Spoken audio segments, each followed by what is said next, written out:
Pastor Julian here with Central's devotion for today. I hope you're doing well. At Central, we have been doing an all-church study based on this book, A Praying Church by Paul E. Miller. It is an outstanding book, and it really helps to refocus the church, not just Central, but the church in general, on prayer and making prayer the uttermost priority in all that we do. That as Paul E. Miller even says, that nothing is worth doing that isn't prayed for.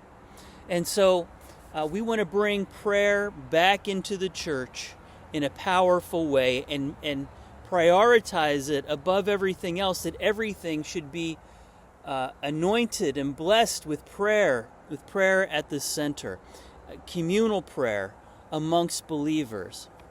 And as we look at prayer, there is a great chapter in the Bible that highlights a praying church, and that is Acts chapter 12. In case you don't know, at this point in the Bible, Jesus has been resurrected and ascended to heaven, and his church has gone out and has been spreading the gospel, the good news of Jesus Christ and how to receive salvation. And so here is where I'm going to share with you chapter 12 of Acts. This is what it says. About that time, Herod the king laid violent hands on some who belonged to the church. He killed James, the brother of John, with the sword. And when he saw that it pleased the Jews, he proceeded to arrest Peter also. When he had seized him, he put him in prison, delivering him over to 4 squads of soldiers to guard him, intending, after Passover, to bring him out to the people.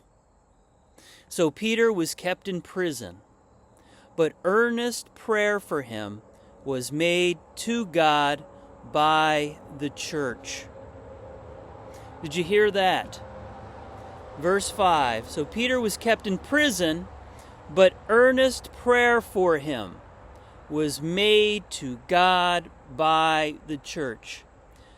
This is a church that continuously is in prayer. We see that with the early church. This is what's expected of the church, to be engaged in prayer, for those who are in need, and especially saints that are in need. And what kind of prayer? Earnest prayer. And they were praying together. I'm going to continue reading here for you this incredible story.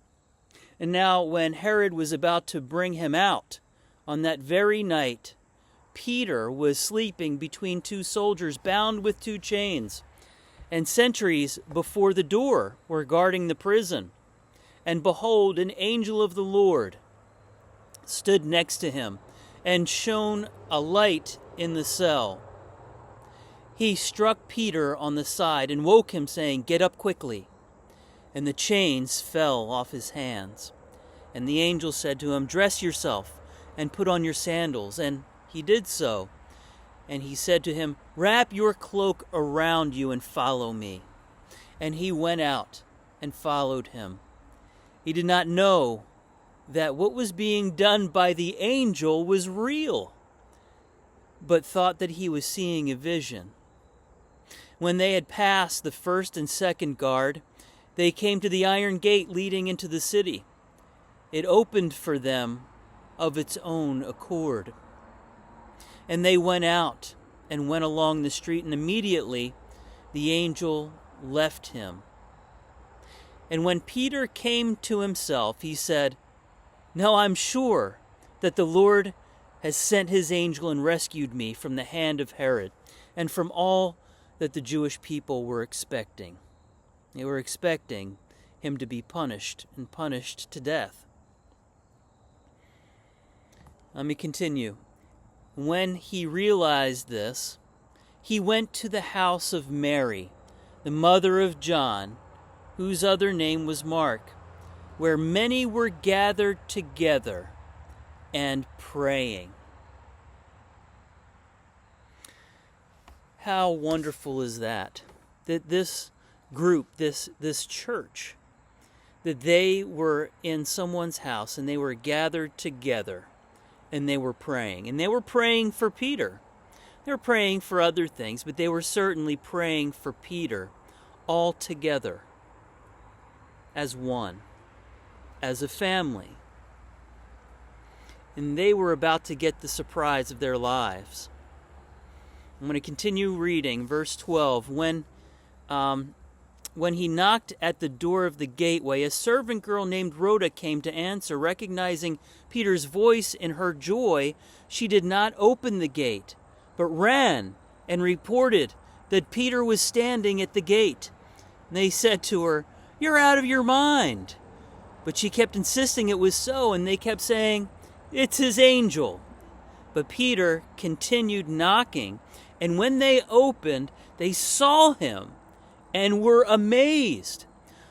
But motioning to them with his hand to be silent, he described to them how the Lord brought him out of the prison. And he said to them, "Tell these things to James and to the brothers." Then he departed and went to another place. Here we see the church praying for Peter, praying for God's kingdom to grow. And what happens? They are amazed at the answer to prayer that they have received.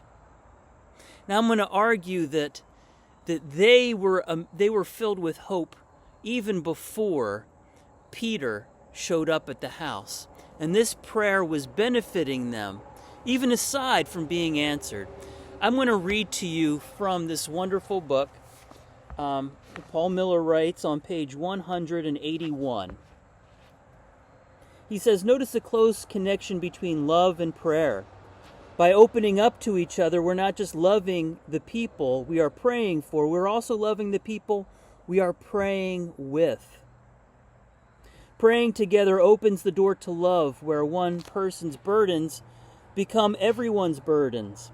If someone is struggling, we slow down to give that person time to share. If someone is doing well, we rejoice with him or her.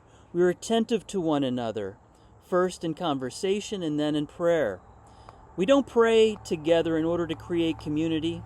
Praying together is just a gift of the Spirit to make Jesus present." One person commented, "If you miss a prayer meeting, you miss having your faith encouraged, your hope renewed, and your love deepened." And that's what was happening when the church was praying together for Peter and for other things. They were having their faith encouraged. They were having their hope renewed and their love deepened. And then when Peter showed up at the door, they saw a miracle. Their hope was off the charts. Their encouragement was like nothing ever before, and they were emboldened. Folks, I want you to continue to pray and to put prayer as a priority in your life. And that is where you will receive these incredible blessings. This is something that we all need to do together. I encourage you to get this book and read it as well. God bless you. Have a great day.